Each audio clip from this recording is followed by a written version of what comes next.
O poder de ligar e desligar. As palavras ligar e desligar significam poder em ambos os sentidos. Tanto a carne religiosa quanto a natural amam o poder e a autoridade. E cada uma delas, às vezes, os usa com vingança. A quem pertence por direito o poder de ligar? Todo crente concordará. Só um momento.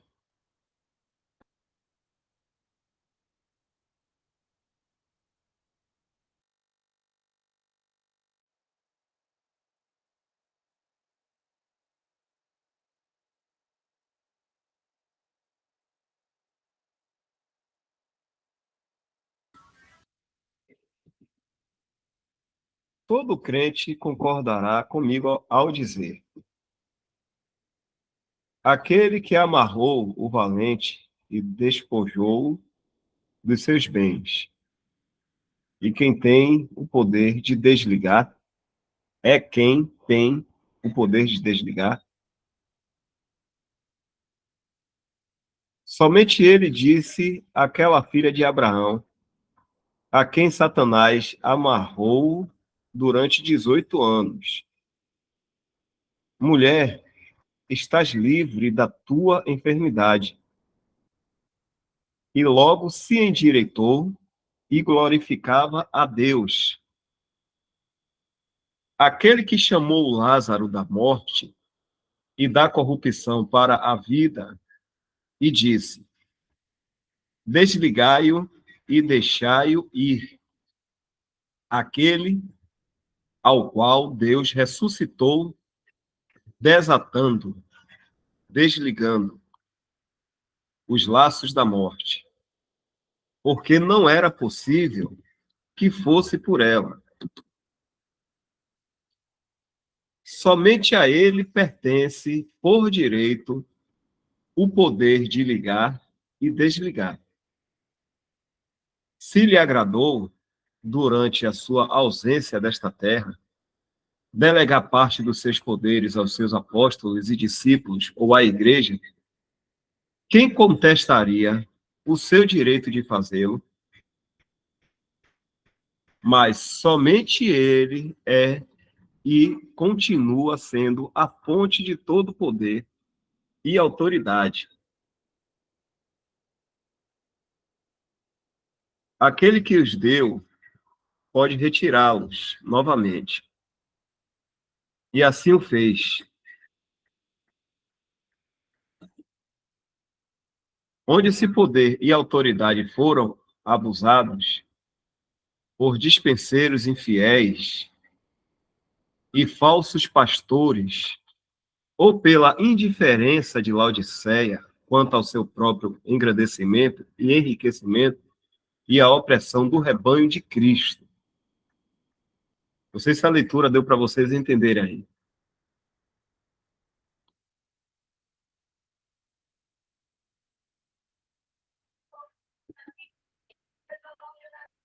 Alguém quiser falar alguma coisa?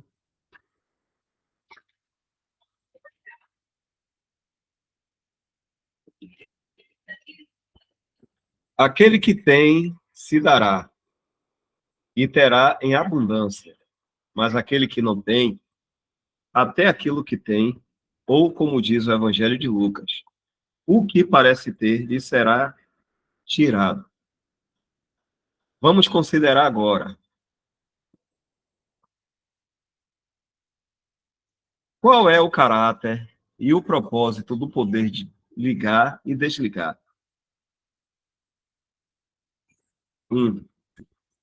2. A quem ele foi dado? 3. Para que tempo ele foi dado? Seu caráter e propósito. Primeiro. O primeiro é indicado pelas próprias palavras ligar, pelas próprias palavras. Ligar alguém significa tirar-lhe verdade.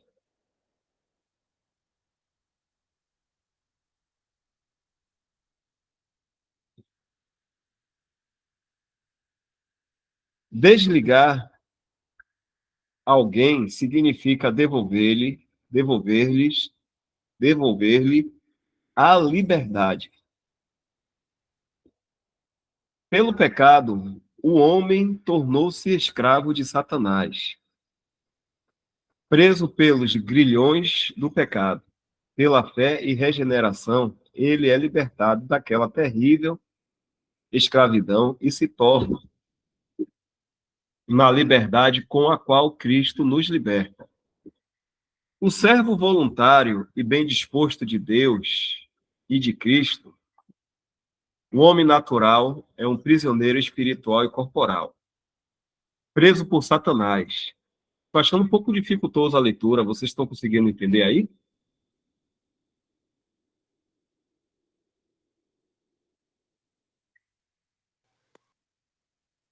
Para ser sincera, irmão, também estou achando dificuldade de entender, mas o irmão continua aí. Vou ler aqui um pouco antes.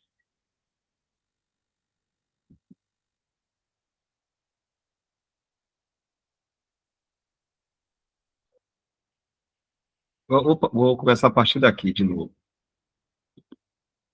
Pelo pecado, o homem tornou-se escravo de Satanás, preso pelos grilhões do pecado. Pela fé e regeneração, ele é libertado daquela terrível escravidão e se torna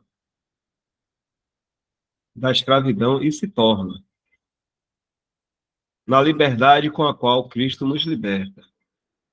O servo voluntário e bem disposto de Deus e de Cristo, e se torna na liberdade com a qual Cristo nos liberta, o servo voluntário e bem disposto de Deus e de Cristo. É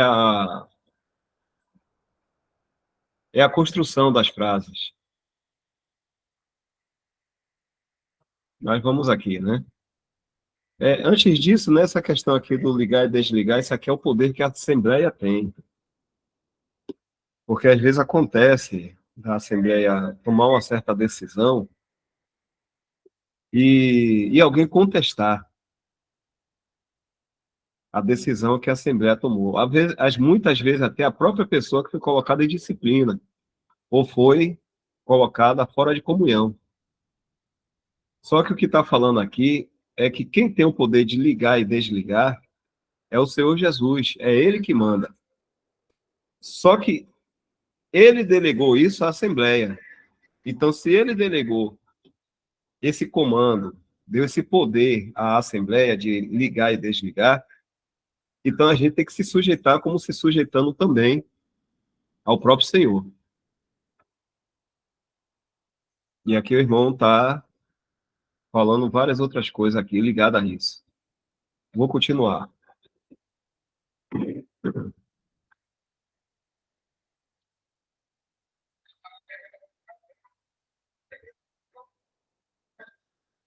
A partir daqui. O homem natural é um prisioneiro espiritual e corporal, preso por Satanás. Deus, em sua sabedoria, pode permitir que Satanás, mesmo externamente, manifeste a terribilidade dessas correntes, como no caso do endemoniado e do lunático, Mateus 17, de 15 a 21. E daquela filha de Abraão que tinha estado preso 18 anos. Mas existem outras amarras, as da escravidão legal e do medo, conforme expresso no capítulo 7 da Epístola aos Romanos. Satanás e a lei, por melhor e mais santa que seja, podem amarrar, mas não soltar. Isto é, libertar. Cristo liberta de ambos, havendo efetuado uma eterna redenção. Somente Ele que, subindo ao alto, levou cativo o cativeiro, possui o poder supremo para ligar e desligar. Em breve, ele amarrará e prenderá Satanás no abismo. O príncipe deste mundo, que mantém o mundo acorrentado nas cadeias do pecado e do medo da morte, para que mais não engane as nações. Mas depois do reinado milenar de Cristo, Satanás será solto e manifestará que o homem, mesmo depois de uma bênção milenar, permanece sempre o mesmo, após o que um engano das nações e acusador de nossos irmãos será designado para a sua condenação final no lago de fogo e enxofre, para todo sempre. Aqui o que o irmão está falando, deixa eu aproveitar, né? Se algum irmão quiser falar aí também. Dessa parte aqui que ele será solto e manifestará que o homem, mesmo depois de uma bênção milenar, permanece sempre o mesmo. O homem permanece o mesmo, mesmo no reino milenar de Cristo. Esse mesmo a ele, que ele tem ainda a velha natureza nele. Porque as pessoas que vão nascer ali são pessoas que vão nascer pecadoras. Mas só que elas serão ricamente abençoadas nesse reino. Porque nesse reino haverá justiça e paz. É um reino de justiça e paz. Mas só que, mesmo o homem tendo todo esse privilégio, tendo todo esse cuidado da parte de Deus para com ele, Deus abençoando ele materialmente em tudo, dando saúde também, a prova vai ser quando Satanás for solto, no final do milênio. Satanás vai juntar uma multidão de pessoas que vai marchar contra o arraial dos santos. Ou seja, essas pessoas durante o milênio, elas estavam assim, obedecendo por medo, mas elas não eram fiéis no coração, na obediência. Elas eram contra os santos ainda, mas estavam ali na aparência como se na obediência elas estivessem agindo corretamente junto com todos os outros santos. Mas só que aí, quando Satanás for solto, ele vai seduzir essas pessoas. E todos esses daí, não vai ficar nenhum. Todos os que são contrários aos santos, a Deus, ao Senhor Jesus, eles vão se manifestar e vão se juntar a Satanás no final do milênio e vão fazer guerra contra os santos. Só que aí a gente já sabe, né? Descerá fogo do céu e vai consumir todos eles. Depois daí vem o fim e o grande trono branco, que todos serão julgados. Deu para entender mais ou menos essa parte aí que o irmão falou? Algum irmão quer comentar mais aí também?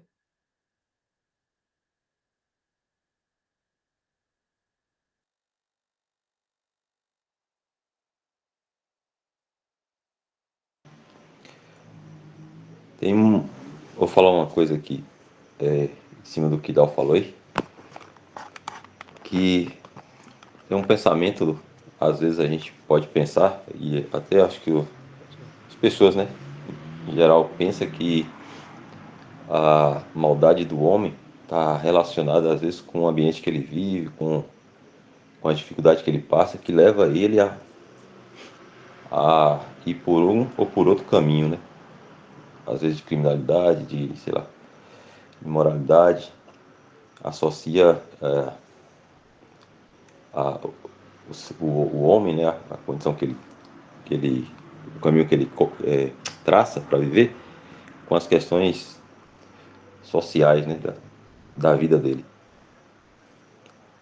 Mas aí a gente volta um pouco desde quando Deus criou o homem e, e deu a ele, né, uma ordem, ele desobedeceu. Ali foi provado que ele não acatou o senhorio de Deus, né, sobre si. Depois foi provado, eu não sei todos, mas vou me lembrar de alguns aqui, sob a lei, e também falhou. Né? Todos iriam falhar, né? E ninguém conseguiria cumprir a lei 100%. Hoje ele é provado sobre a graça e também está falhando, porque está rejeitando. Aí no milênio, ele vai ser provado novamente, agora em circunstâncias perfeitas, né? Que o que o homem pode pensar aqui que leva a pessoa a ser boa ou má, seguir esse ou aquele caminho é as dificuldades da vida, né? Vamos falar assim. Ele vai ser provado em circunstâncias perfeitas aí, durante 1000 anos. Ele, como o irmão fala assim, e manifestará que o homem, mesmo depois de uma bênção milenar que vai ser a perfeição dos 1000 anos do reinado de Cristo, né? Permanece sempre o mesmo, não muda o coração, né? O homem é estragado. Aí dá o falando, eu me lembrei desse ponto.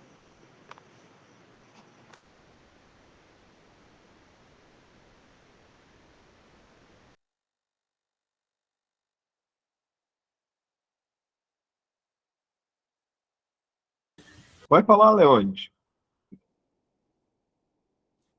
Não, pensando no que os irmãos estão comentando aí, é interessante que eu queria fazer uma pergunta para os irmãos nesse sentido. No milênio a Terra vai se encher do conhecimento, quer dizer, o ser humano vai ter pleno conhecimento do Senhor, né? Conhecimento de Deus. E aí não vai ter outros deuses, né, irmão? Por exemplo, a religião afro, esse negócio não vai ter. E mesmo assim, vamos dizer, se o homem conhecendo a Deus 100%, ainda vai mostrar quem realmente é. É isso, né? Quer falar um pouco, Isaac? O Elton mesmo, o Jefferson.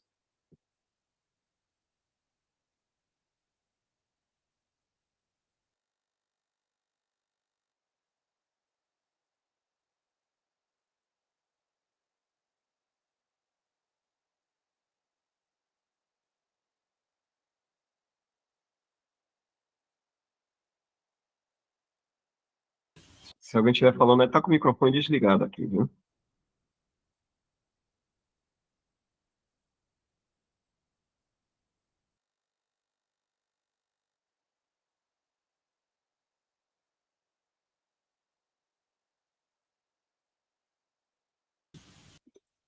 Leônidas, é isso aí mesmo. O Senhor ele vai banir toda idolatria e toda religião na vinda dele para estabelecer o reino. Até porque uma grande massa religiosa vai se juntar antes, né? Depois que a igreja sair daqui, vai ter uma grande união de religiões, e também ligado à falsa cristandade, né? Aos falsos cristãos que continuam. E eles serão julgados. Todas as religiões serão julgadas, os apóstatas, tudo será julgado na vinda do Senhor. Ele destrói todos os seus inimigos. Daí então ele estabelece o reino milenar. Primeiramente, esse reino milenar entra somente os aprovados, né, pelo Senhor. Depois vão nascendo mais e mais pessoas. E essas pessoas que vão nascendo pecadoras normais, seres humanos normais. E durante esses 1000 anos, o Senhor vai estar controlando tudo isso aí. É como você falou, o, o mundo vai se encher do conhecimento do Senhor. Alguns irmãos assim até ensinam que hoje, se a gente olhar para os lados, a gente vê o dia do homem. A gente olha para as coisas e vê lá que é um homem glorificando a si mesmo, um homem sempre colocando os seus memoriais e tudo. Mas no milênio será o dia do Senhor. Para onde quer que olhe, haverá lembrança do Senhor. Eu creio que isso é que Leonis falou também. A terra se encherá do conhecimento do Senhor. E muitos povos vão buscar o conhecimento através dos israelitas, dos judeus, que vão ensinar aos povos do mundo todo sobre o Senhor. E durante esse tempo vai ter pessoas fingindo santidade, obedecendo, mas não porque são santas, né? Mas ó, fingindo santidade porque é um reino de justiça. Então, se a pessoa peca, ela morre. E vai existir pessoas que também vão pecar e vai ser feita essa justiça de morte, a penalidade. Sendo que a prova final, como o Eltair falou, vai ser quando Satanás será solto, no final do milênio. Porque durante o milênio, Satanás está preso. O homem não está sofrendo nenhuma influência de Satanás. É justamente isso aí. Um homem, mesmo sem Satanás, e como o Elton falou, mesmo vivendo em um ambiente favorável, com, com todo o privilégio material que possa existir, mesmo assim, ele é contra Deus. E o final, quando Satanás for solto, isso aí vai ser revelado. Então é isso aí, Leone, sim. Durante o milênio, não haverá nada de idolatria. Até mesmo porque a idolatria é pecado. E se uma pessoa pecar, ela vai morrer. E o Senhor não vai permitir nada disso.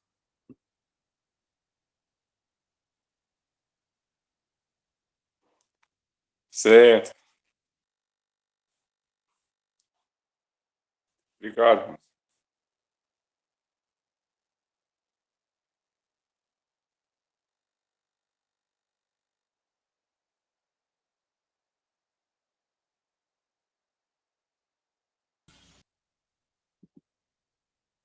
Continua lendo, então, aqui. Pegada essa parte. Mas depois do reinado milenar de Cristo, Satanás será solto e manifestará que o homem, mesmo depois de uma bênção milenar, permanece sempre o mesmo. Após o que o enganador das nações e acusador de nossos irmãos será designado para sua condenação final no lago de fogo e enxofre para todo sempre. Mas Cristo, que detém o poder supremo de ligar e desligar, assim como detém todo o poder no céu e na terra, pode, como já foi observado, transferir para outros uma parte desse poder de acordo com a sua boa vontade.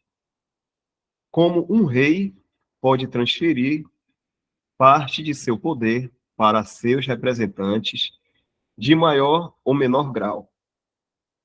Assim, Cristo, como filho sobre sua própria casa, com propósito de disciplina na igreja ou assembleia, durante sua ausência, delegou a outros parte de seu poder e autoridade, seja para ligar, nos casos em que a honra e autoridade de nosso grande libertador das cadeias de Satanás, do pecado, da morte, do julgamento, e a santidade que convém à sua casa, foram desconsideradas na prática por um de seus redimidos, ou para desligar onde a amarração teve o efeito pretendido, e a ovelha desgarrada e arrependida retorna ao bom pastor e bispo da vossa alma.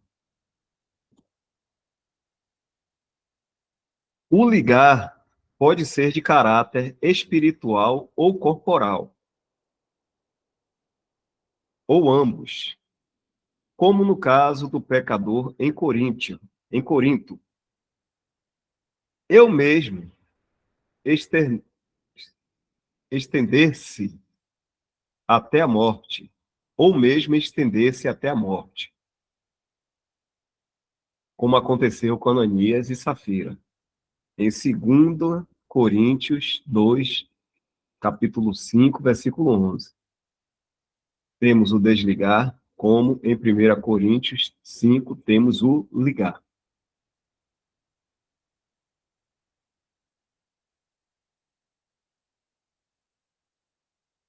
Falar um pouco aqui, né? Aqui ele está falando sobre esse ligar, pode ser de caráter espiritual ou corporal, ou ambos, como no caso do pecador em Corinto. Esse pecador em Corinto é aquele rapaz que estava dormindo com a madrasta. Estava se deitando, dormindo, melhor dizendo, né? Estava tendo relações com a madrasta. E até que isso chegou aos ouvidos de Paulo, e Paulo mandou que isso fosse julgado. Ou esse ligar também o julgamento da Assembleia, de ligar uma decisão a respeito daquele que está pecando, pode se estender até mesmo até a morte, como aconteceu com Ananias e Safira, que foram os primeiros os primeiros cristãos a quebrar essa unidade do espírito. Ele é um casal que se juntou, a gente sabe, combinaram de mentir. Pedro anunciou que eles estavam mentindo ao Espírito Santo. Primeiro, Ananias morreu, expirou, e logo depois foi a mulher. Então ali foi no ato mesmo, não teve conversa. Quando chega mais na frente, na Assembleia de Corinto, o homem estava se deitando, estava tendo relações com sua madrasta. Paulo manda fazer esse julgamento, ele é colocado fora de comunhão. Só que em 2 Coríntios, no capítulo 2, versículo 11, no versículo 5 até 11, ele foi desligado. Deixa eu ver, no 1 Coríntios 5. Vamos ler aqui o 2 Coríntios 2, no versículo 5 a 11. A gente tem uma noção disso aí.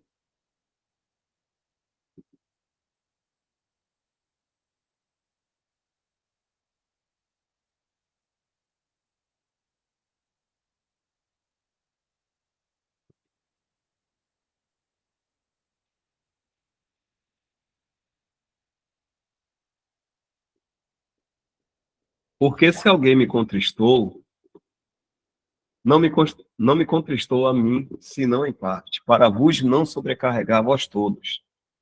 Basta-lhe ao tal, esse aqui, basta-lhe ao tal esta repreensão feita por muitos, de maneira que, pelo contrário, deveis antes perdoar-lhe e consolá-lo, para que o tal não seja de modo algum devorado de demasiada tristeza. Pelo que vos rogo que confirmeis para com ele o vosso amor. E para isso vos escrevi também, para por esta prova saber se sois obediente em tudo. E a quem perdoardes alguma coisa, também eu. Porque o que eu também perdoei, se é que tenho perdoado, por amor de vós o fiz na presença de Cristo, para que não sejamos vencidos por Satanás, porque não ignoramos os seus ardis. Esse aqui, tudo indica que foi aquele fornicário de 1 Coríntios, no capítulo 5. Foi posto fora de comunhão e Paulo ficou sabendo agora que ele estava muito angustiado, muito triste, arrependido, e escreve essa carta agora aos Coríntios para que fosse restabelecida a comunhão dele. Então aqui, vou desligar do que tinha sido ligado antes, dele ter sido posto fora de comunhão. Ligou que era para ser colocado fora de comunhão, agora desligou essa ação, ele foi colocado de volta à comunhão.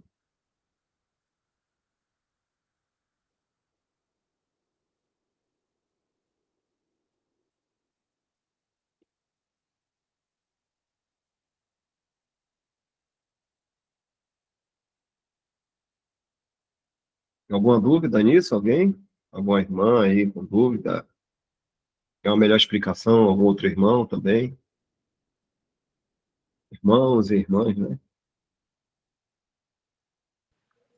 Ô, Dal, Oi, Arenilson. tudo bom, meu irmão?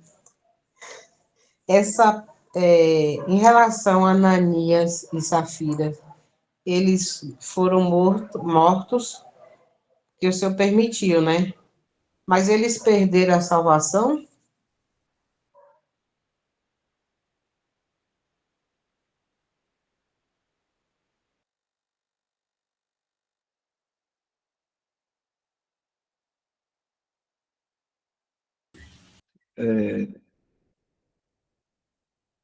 Weldo, você quer responder, Weldo?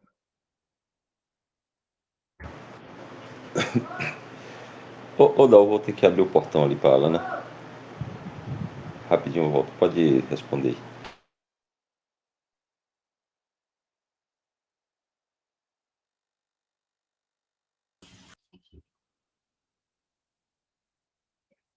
É,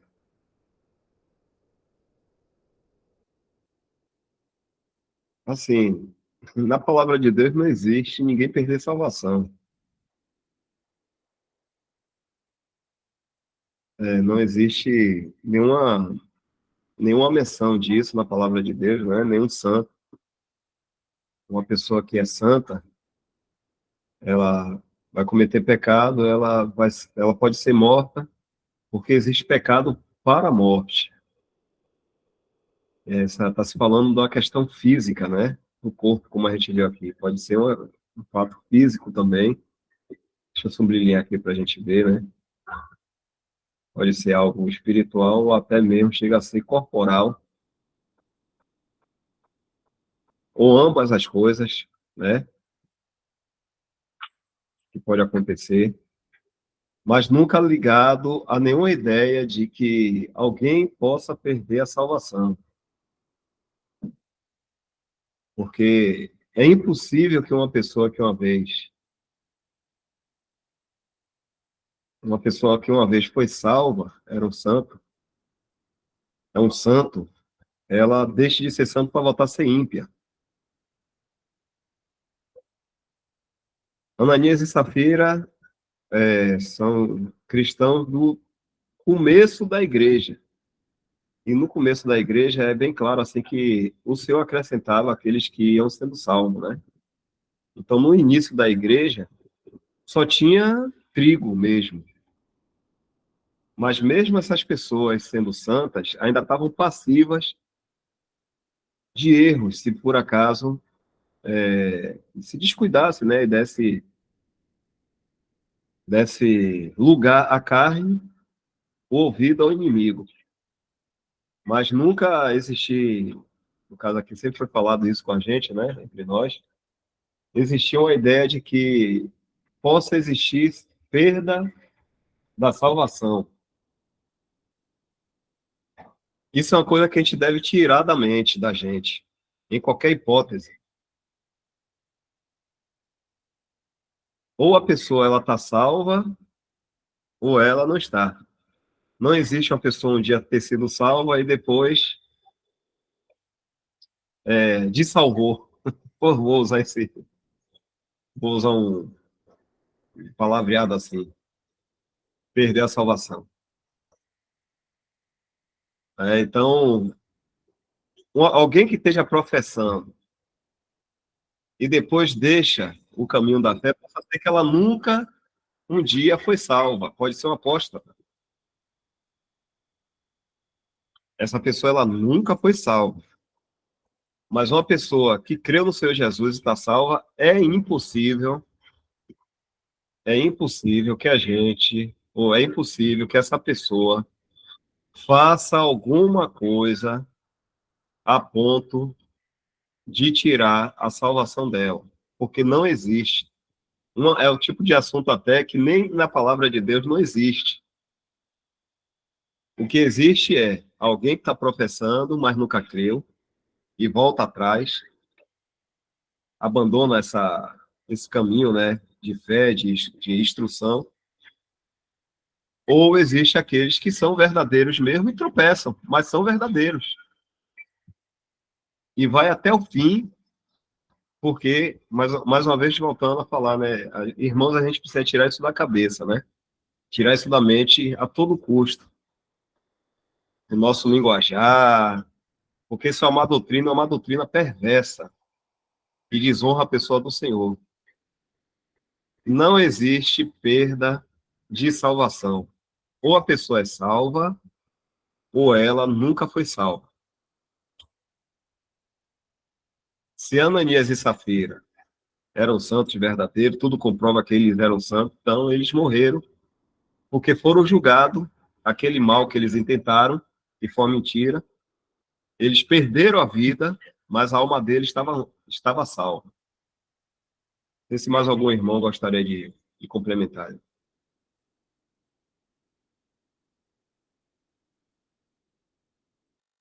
Só para ajudar, irmão, é, é muito importante que a gente sempre firme em nossa mente, né? As palavras que a gente vê na Bíblia referente à questão da salvação.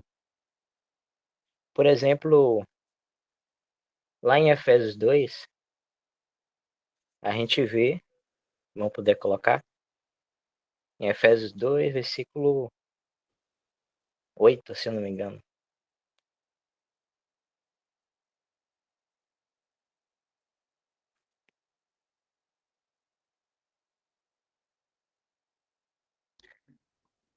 Aqui.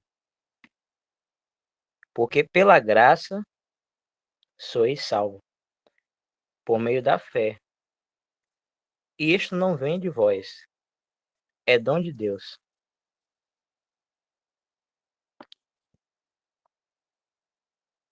Para explicar esse ponto, primeiro, ia pedir ao irmão para colocar lá em Romanos 11, versículo 29.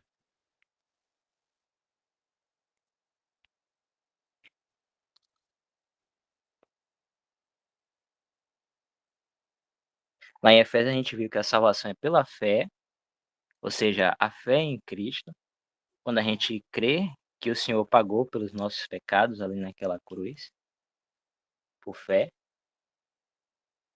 e que até a fé é dom de Deus.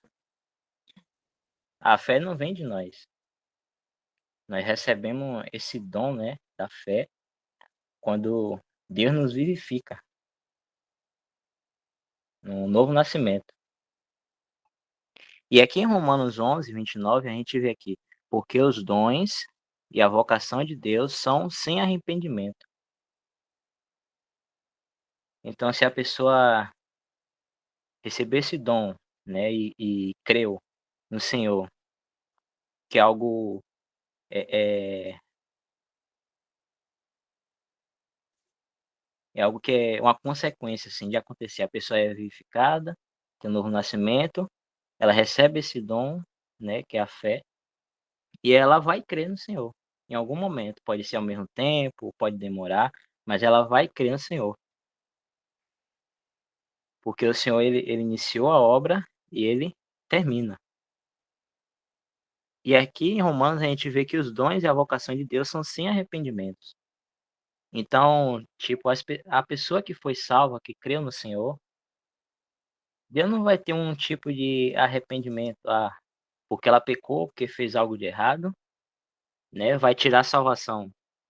Não, isso é coisa do homem. Os dons e a vocação de Deus são sem arrependimento.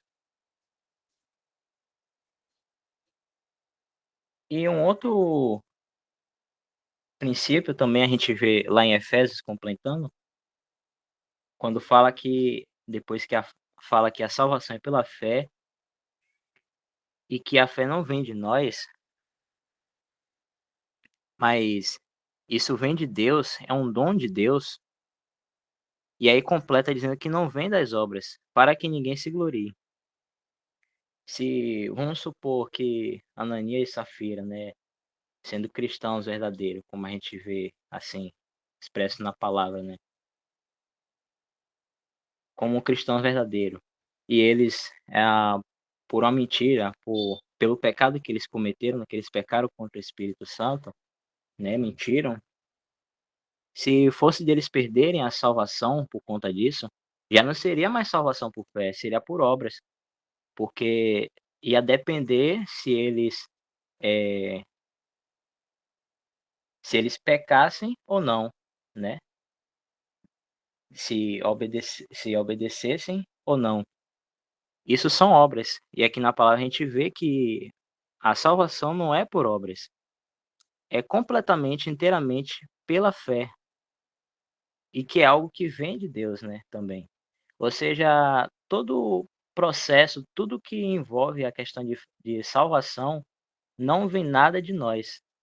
Da mesma forma, não tem nada que nós possamos fazer que faça com que a gente perca a salvação. E a gente pode ver isso expresso também na fala de Paulo, lá que é em Romanos 8, acho que é no final de Romanos 8. Deixa eu ver. Se os irmãos puderem ajudar, acho que ele fala nem a morte, nem a vida.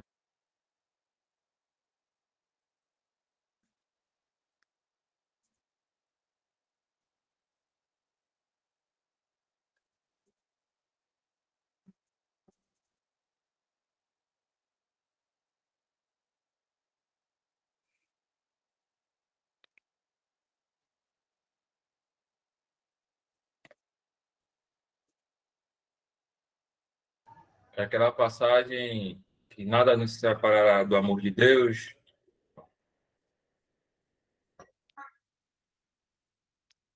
Isso, acho que é no capítulo 8 mesmo. Lá pro final, versículo 38. Aí, ó. Quem nos, quem nos separará do amor de Cristo? A tribulação, ou a angústia, ou a perseguição, ou a fome, ou a nudez, ou o perigo, ou a espada? Como está escrito: por amor de ti, somos entregues à morte todos os dias. Fomos reputados como ovelhas para o matadouro.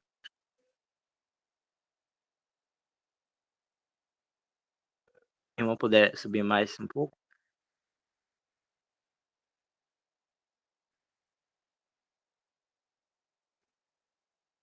Mas em todas essas coisas, como somos mais do que vencedores por aquele que nos amou.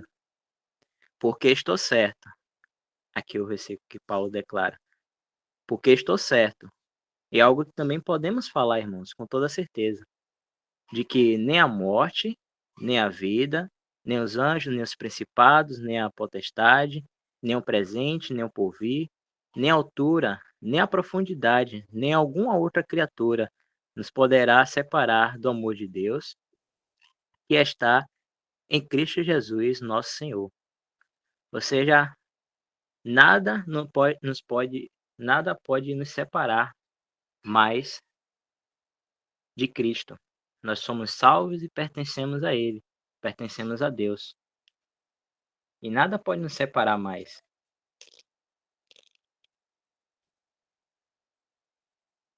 Então, quando a gente não tem só essas passagens, né, mas tem outras também que confirmam a questão da salvação. Quando a gente entende que a salvação não é por obra, né, é somente pela fé, é algo que depende somente de Deus, não tem nada a ver com a gente. Lá em João, por exemplo, quando o Senhor fala: "Quem ouve a minha palavra e crê naquele que me enviou, tem a vida eterna", ou ele não está dizendo ali: vai ter a vida eterna, talvez, se perseverar, se obedecer, né, mas fala: "tem a vida eterna", e não entrará em condenação, mas já passou da morte para a vida, né. É o Senhor que nos dá essa certeza. Então, várias passagens que a gente vê que o Senhor nos dá essa certeza da salvação, né. E quando a gente firma essas coisas em nossa mente, que a salvação é unicamente pela fé e é algo que dependeu e depende inteiramente somente de Deus, né? Todo o processo, né, a novo nascimento que é necessário, a pessoa recebe o dom da fé e a obra de Cristo, né, eficaz e perfeita para nossa salvação, para nossa substituição ali na cruz, que foi feita, né, e durará para sempre, né? E a gente crê nessa obra e aí a gente tem que firmar essas coisas em nossas mentes, que não há possibilidade nenhuma de perder a nossa salvação e que a salvação não é por obra e é unicamente pela fé. Aí a gente firma essas coisas em nossa mente e aí, assim, a gente pode compreender muitas outras passagens ou o texto, coisas que a gente vai ler ou vai meditar, a gente pode compreender que não vai estar falando de questão de salvação da alma, né? Como tem um exemplo, tem exemplo da passagem lá de Mateus, né? Que com os irmãos e irmãs conhecem, né? São usadas como se fosse é, a forma, né? De um cristão perder a salvação, mas ali o contexto todo está falando, né? Para o povo de Israel e ele está falando da salvação da carne, do corpo, né? Então não tem nada a ver. Quando a gente tem em nossa mente a, a firmeza, né, da nossa salvação, né, compreendida, é claro, pela palavra, né, que a gente entende que a salvação é pela fé, não vem de obra, ou seja, não depende do que eu faça ou deixe de fazer, eu peque ou não peque, mas a salvação está garantida não é por causa de nós, mas porque Cristo já pagou pelos nossos pecados lá na cruz. E ele ressuscitou ao terceiro dia, ele está no céu, né? E é o que intercede por nós, né?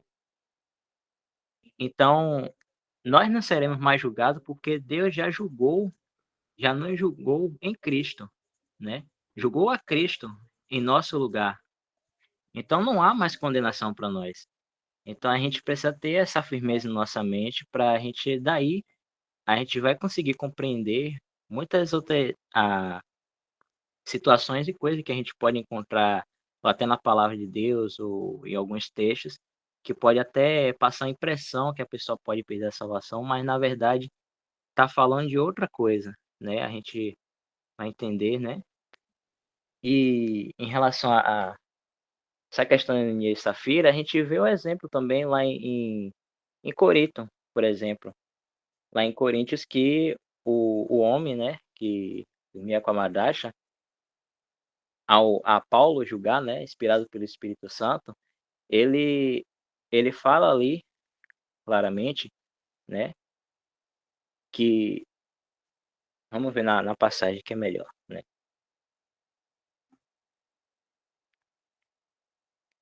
Deixa eu ver.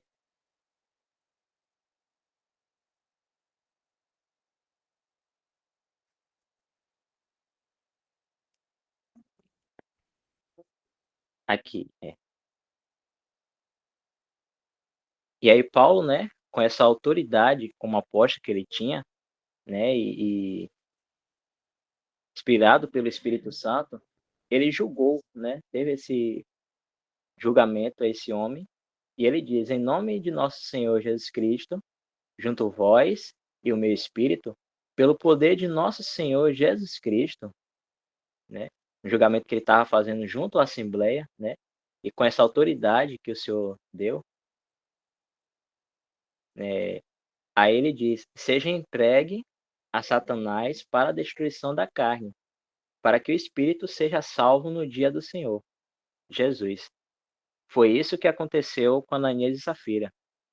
Essa destruição da carne, né, ser entrega a Satanás para a destruição da carne, significa o corpo, né, ou seja, é morte.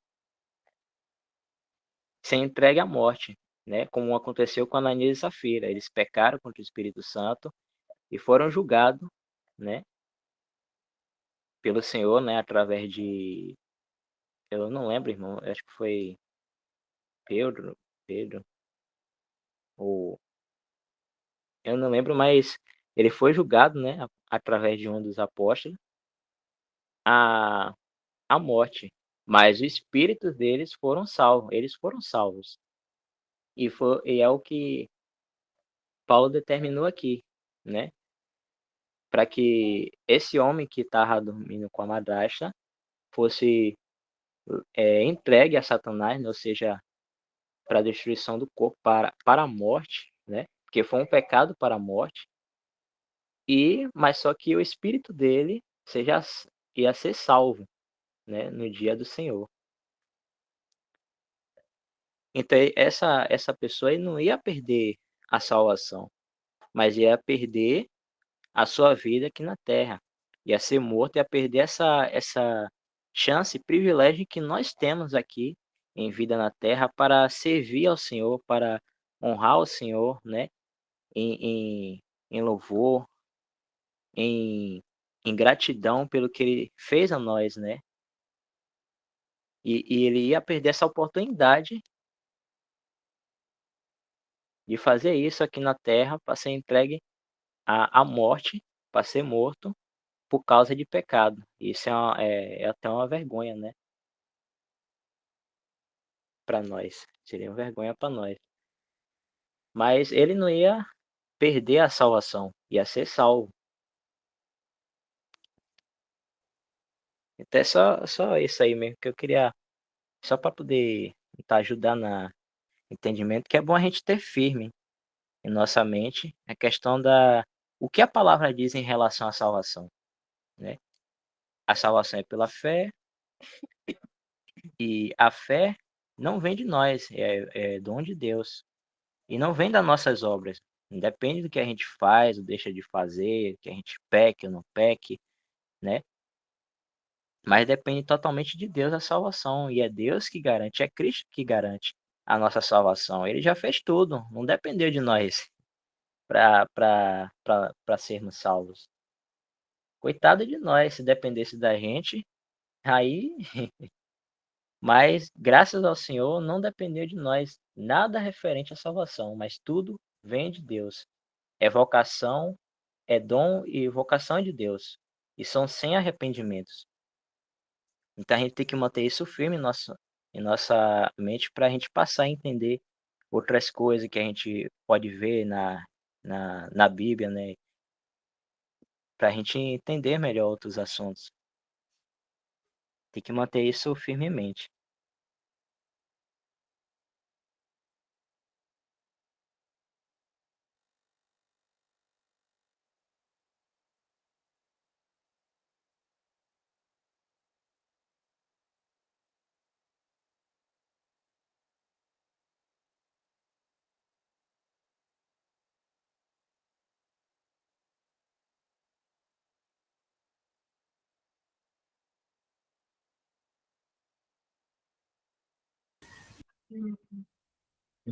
Mais alguma coisa?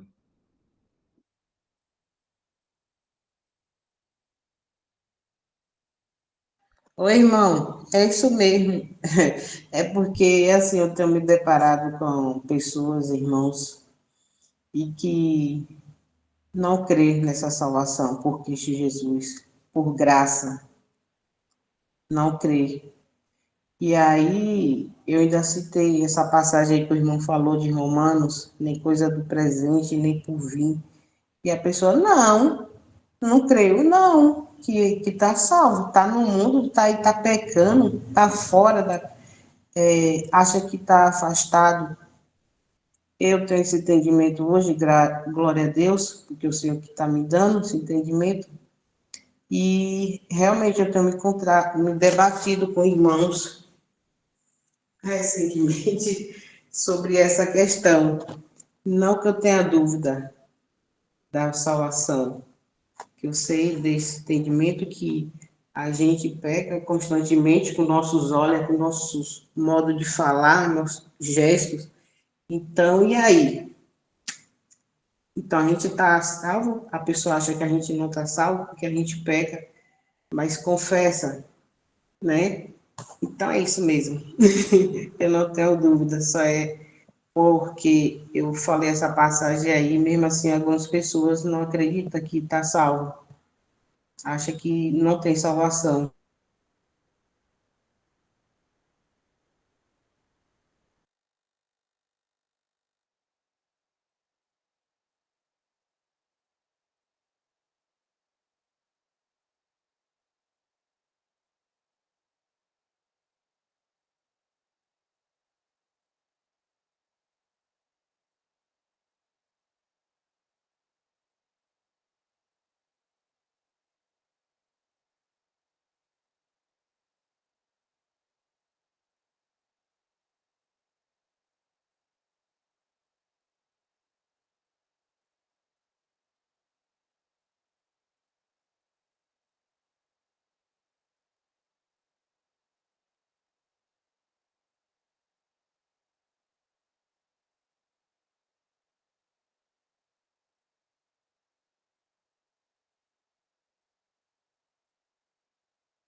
Vou continuar aqui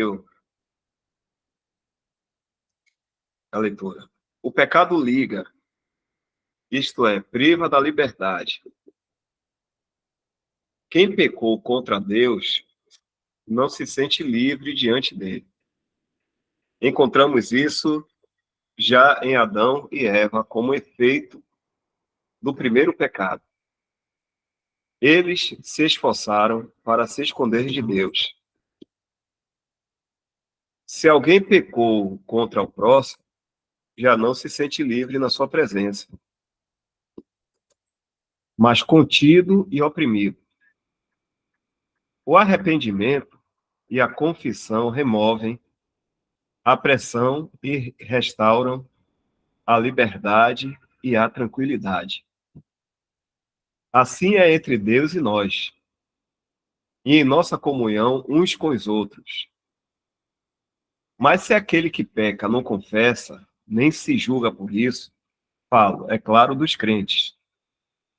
O Senhor graciosamente providenciou uma maneira de ligar o pecado ao coração e à consciência do impenitente, para fazê-lo sentir seu fardo, dando poder aos seus para excluí-lo não apenas da comunhão com a Assembleia, mas até mesmo com aquele que está no meio. Mateus 18:18. Ligando-o e assim privando-o de toda a liberdade e gozo até que ele se arrependa.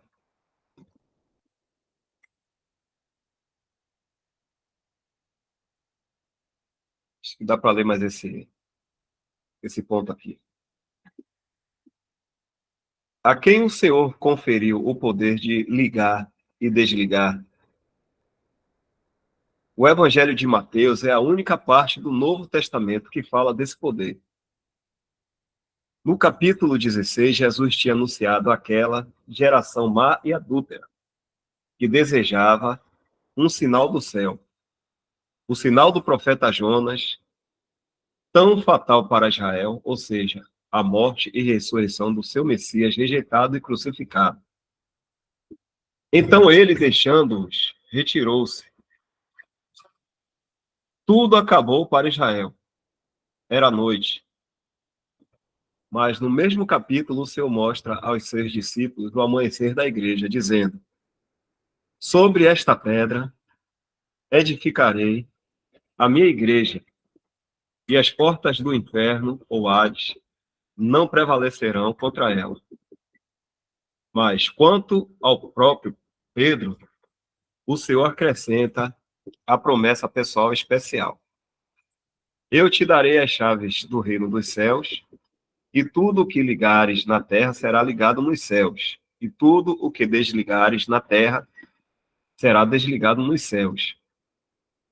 Essa promessa foi feita pessoalmente ao apóstolo Pedro, evidentemente em estreita conexão com o poder das chaves para Israel e para os gentios.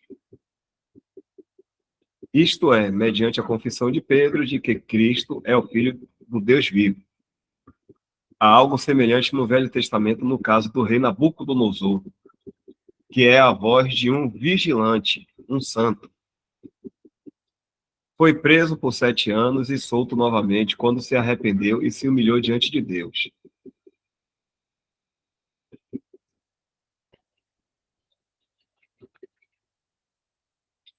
Deram para entender aqui essa parte? Há algo semelhante no Velho Testamento no caso do rei Nabucodonosor, que a voz de um vigilante, um santo, foi preso por 7 anos e solto novamente quando se arrependeu e se humilhou diante de Deus. Aqui Nabucodonosor. E no capítulo 18 do Evangelho de Mateus, onde contemplamos a alvorada da manhã da igreja, por assim dizer, o Senhor diz: em verdade vos digo que tudo que ligardes na terra será ligado no céu, e tudo que ligardes na terra e tudo que desligardes na terra será desligado no céu. Aqui o Senhor confere o poder de ligar e desligar a todos os seus. Isto é, aos discípulos que estão com ele, e a cada assembleia. Pois suas palavras aqui estão em estreita conexão com o que ele disse imediatamente antes e depois.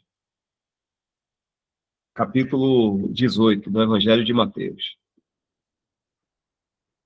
Mas não devemos esquecer o que o Senhor acrescenta imediatamente a seguir, o que naturalmente leva à terceira questão. Deixa eu ver aqui se é muito grande. Não, dá para ler, irmão, porque até, na verdade, parece ser o final até do livro. Então, a gente pode encerrar aqui, né? A terceira questão. Por quanto tempo foi dado o poder de ligar e desligar? Claramente foi dado aos apóstolos do Senhor e aos seus discípulos daquela época. Porque toda a vida deles e também as igrejas existentes nos dias dos apóstolos. Mas Cristo, sabendo de antemão o uso de uma igreja infiel, o uso que uma igreja infiel faria do privilégio do poder de ligar e desligar, agindo em sua autoelevação carnal, acrescentou a graciosa promessa: aonde estiverem 2 ou 3 reunidos em meu nome, aí estou eu no meio deles. Maravilhoso privilégio da graça, concedido pelo gracioso cabeça da igreja.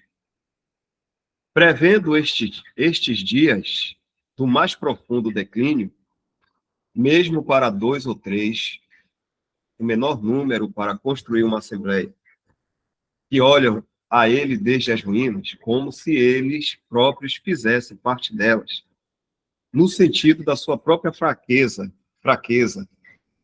e da nossa vergonha comum. que são 2 ou 3 mil sem Cristo no meio deles. Vou colocar aqui. O que são, que não está aqui, né? O que são 2 ou 3 mil sem Cristo no meio deles? Nada além de muitos zeros sem um número antes deles.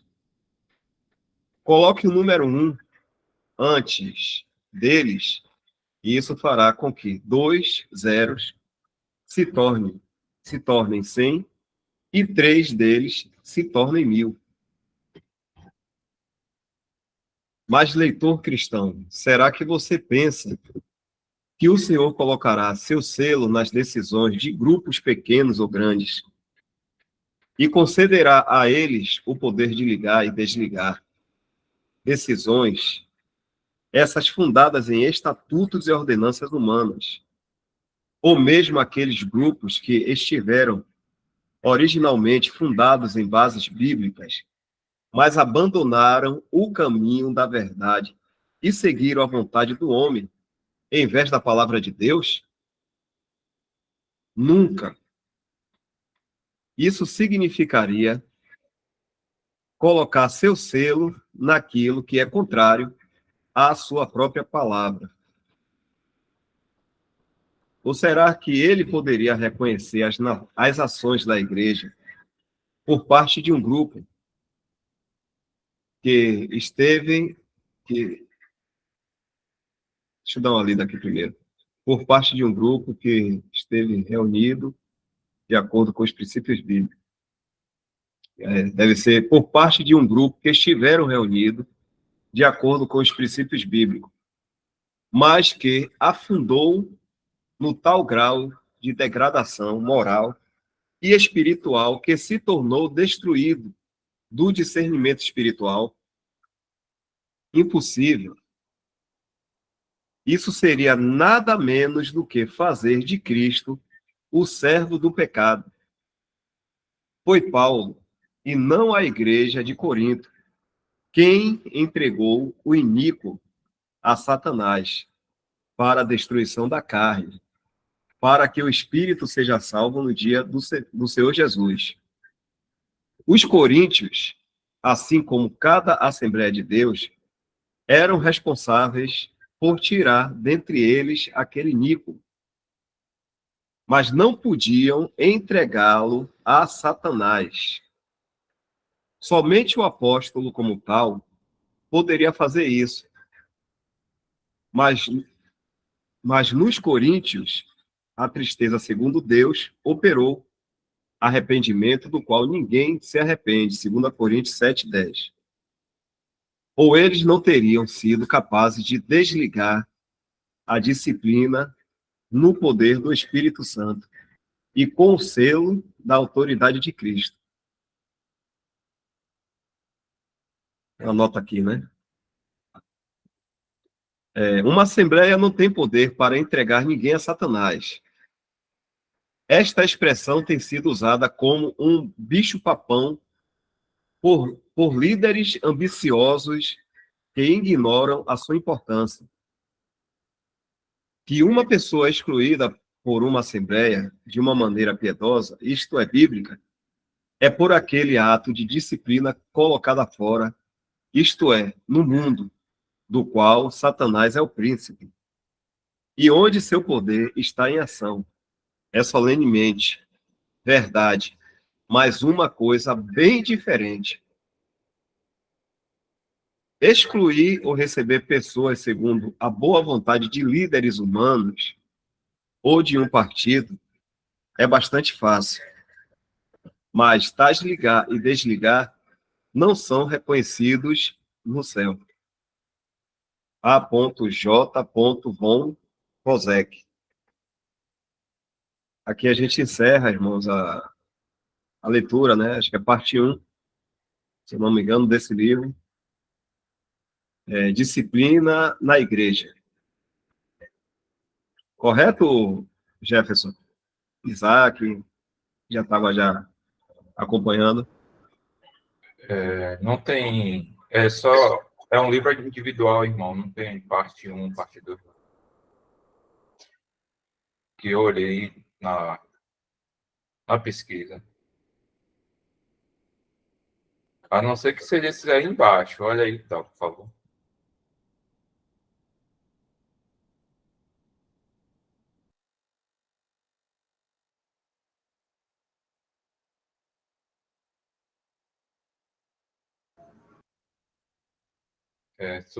Você tem que subir para ver se tem alguma continuação desse livro.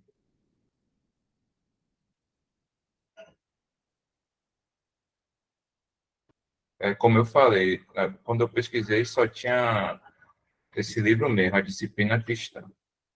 Ele não tem uma continuidade como a Lei do Leproso, não. Pronto, certo. Deixa eu dar uma olhadinha aqui junto com você aqui. E os irmãos aqui, peraí. Só uma ressalva.